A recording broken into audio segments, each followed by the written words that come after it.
పెద్దలు తరచూ ఒక మాట చెబుతుంటారు. పెళ్లయిన ఆడవాళ్లు కొన్ని వస్తువులను పదే పదే తీయకూడదు. అలా చేస్తే ఇంటికి అరిష్టం, లక్ష్మీదేవి అలిగి వెళ్లిపోతుంది అని.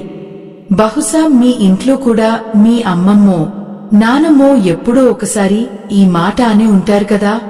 నిజంగానే ఒక వస్తువును తీస్తే లక్ష్మీదేవి వెళ్లిపోతుందా, లేక దీని వెనుక ఏదైనా బలమైన సామాజిక మానసిక కారణం ఉందా అనేది మనం కాస్త ఆలోచించాలి. ముఖ్యంగా ఈ రోజుల్లో మనం వింటున్న ఆ రెండు వస్తువులు మంగళసూత్రం, అలాగే కాలిమెట్టెలు. ఫ్యాషన్ కోసమో లేక పడుకునేటప్పుడు ఇబ్బందిగా ఉందనో వీటిని తరచూ తీస్తూ వేస్తూ ఉండకూడదని మన సంప్రదాయంలో ఒక బలమైన నమ్మకం ఉంది.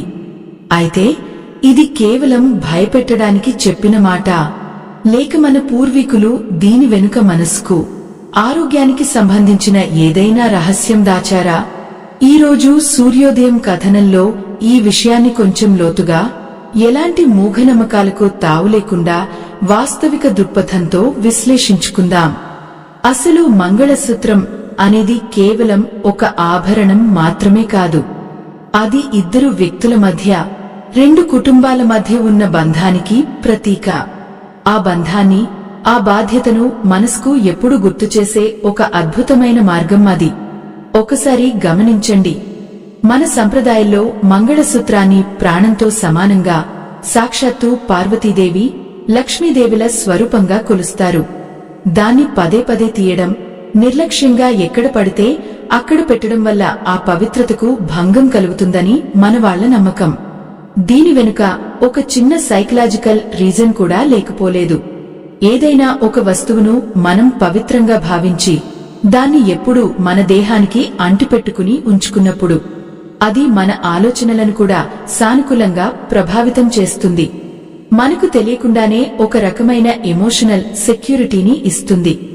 దాన్ని ఊరికే ఫ్యాషన్ కోసమో చిరాకుగా ఉందనో తీస్తూ వేస్తూ ఉంటే బంధం పట్ల ఉన్న శ్రద్ధ, గౌరవం ఎక్కడ తగ్గుతుందో అని పెద్దలు ఒక చిన్న భయాన్ని లక్ష్మీదేవి వెళ్లిపోతుంది అనే రూపంలో చెప్పి ఉండొచ్చు. అయితే ఇక్కడ మనం ఒక ప్రాక్టికల్ విషయాన్ని మాట్లాడుకోవాలి. ఈ రోజుల్లో జిమ్కి వెళ్లేటప్పుడో, స్కానింగ్ లేదా ఆపరేషన్స్ సమయాల్లోనో, లేదా ఏదైనా చర్మ సంబంధిత అలర్జీ వచ్చినప్పుడో వీటిని తీయాల్సి రావచ్చు.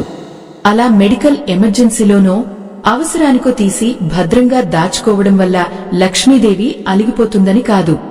కానీ నిర్లక్ష్యంగా, చులకన భావంతో తీసేయడం వల్ల మనసులోని గౌరవం పోతుందన్నదే అందులోని అసలు ఉద్దేశం. ఇకపోతే వివాహిత మహిళలు పదే పదే తీయకూడని రెండో వస్తువు కాలిమెట్టెలు. దీని గురించి పెద్దలు చెప్పిన మాటల్లో ఎంత ఆధ్యాత్మికత ఉందో అంతకంటే ఎక్కువ సైన్స్ దాగి ఉందని చాలామంది చెబుతుంటారు. సాధారణంగా ఈ మెట్టెలను కాలి రెండవ వేలికి ధరిస్తారు కదా. ఆక్యుప్రెషర్ విధానం లేదా ప్రాచీన వైద్య శాస్త్రం ప్రకారం చూసుకుంటే ఆ వేలికి ఉండే నరాలకు, మహిళల గర్భాశయానికి, అలాగే గుండెకు ఒక సున్నితమైన కనెక్షన్ ఉంటుందని ఆయుర్వేద నిపుణులు అంటుంటారు. ముఖ్యంగా వెండితో చేసిన ఈ మెట్టెలు ఎప్పుడూ నేలకు తగులుతూ ఉండటం వల్ల భూమిలో ఉండే సానుకూల శక్తిని, పాజిటివ్ ఎనర్జీ గ్రహించి శరీరానికి అందిస్తాయట. అంతేకాకుండా నడిచేటప్పుడు ఇవి ఒక రకమైన ఒత్తిడిని కలిగించడం ద్వారా మహిళల్లో రక్త ప్రసరణ మెరుగుపడుతుందని, తద్వారా హార్మోన్ల సమతుల్యత దెబ్బతినకుండా ఉంటుందని ఒక బలమైన నమ్మకం ఉంది. మరి వీటిని పదే పదే తీస్తూ వేస్తూ ఉంటే ఏమవుతుంది? ఆ ప్రెషర్ పాయింట్స్ మీద నిరంతరంగా పడాల్సిన ప్రభావం పడదు. అంటే అవి మన ఆరోగ్యానికి చేయాల్సిన మేలు మధ్యలో ఆగిపోతుంది అన్నమాట. మన పెద్దలు ఏ ఆరోగ్య సూత్రాన్నైనా సూటిగా సైన్స్ క్లాస్ లాగా చెబితే మనం వినమని, దానికి దైవత్వాన్ని జోడించి లక్ష్మీదేవి అలుగుతుంది అని ముడిపెట్టి ఉండవచ్చు. ఎందుకంటే మన భారతీయ సంప్రదాయంలో ఇంటి ఇల్లాలు ఆరోగ్యంగా, ఉల్లాసంగా ఉండటాన్ని మించిన లక్ష్మీ కటాక్షం మరొకటి లేదు. ఆమె స్థిరమైన ఆరోగ్యమే ఆ ఇంటికి అసలైన సిరిసంపదలు. అయితే ఇక్కడ ఒక విషయం స్పష్టంగా అర్థం చేసుకోవాలి. ఇబ్బంది పెడుతున్నా, పుండ్లు పడుతున్నా బలవంతంగా వాటిని ధరించాలని ఏ ధర్మశాస్త్రమూ చెప్పలేదు. ఆచారం వెనుక ఉన్న శాస్త్రీయత, ఆ వస్తువు వెనుక ఉన్న భావోద్వేగం అర్థం చేసుకున్నప్పుడు ఆటోమేటిక్గా వాటిపై మనకు ఒక గౌరవం ఏర్పడుతుంది. ఆ గౌరవమే మన జీవనశైలికి ఒక అదనపు అందాన్ని ఇస్తుంది. లక్ష్మీదేవి అలిగి వెళ్లిపోతుంది అనే మాటను అక్షరాలా ఏదో ఒక శాపంగానో దేవుడి కోపంగానో తీసుకోకుండా మన ఇంటి శాంతి, ఇల్లాలి ఆరోగ్యం, కుటుంబ సభ్యుల మధ్య ఉన్న అనుబంధం ఎక్కడ దెబ్బతింటుందో అనే ఒక సున్నితమైన హెచ్చరికగా మనం అర్థం చేసుకోవాలి. ఒకప్పుడు ఇవేవి పెద్దగా లాజిక్కులు తెలియకుండానే మన అమ్మమ్మలు, నాయనమ్మలు ఆచరించారు. చాలా ప్రశాంతంగా, ఆరోగ్యంగా బతికారు. ఇప్పుడు మనం ప్రతి దానికి ఒక సైంటిఫిక్ రీజన్ ఉందా లేదా అని వెతుక్కుంటున్నాం.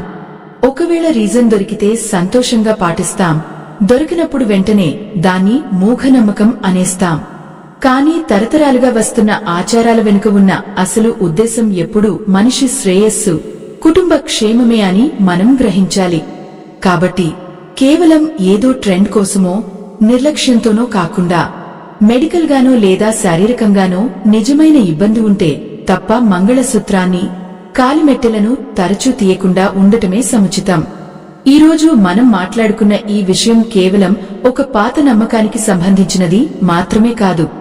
మన భారతీయ సంస్కృతిలో దాగి ఉన్న ఒక గొప్ప జీవన విధానం. ఈ విశ్లేషణ మీకు ఒక కొత్త దృక్కోణాన్ని ఇచ్చిందని భావిస్తున్నాను. ఇక సెలవు.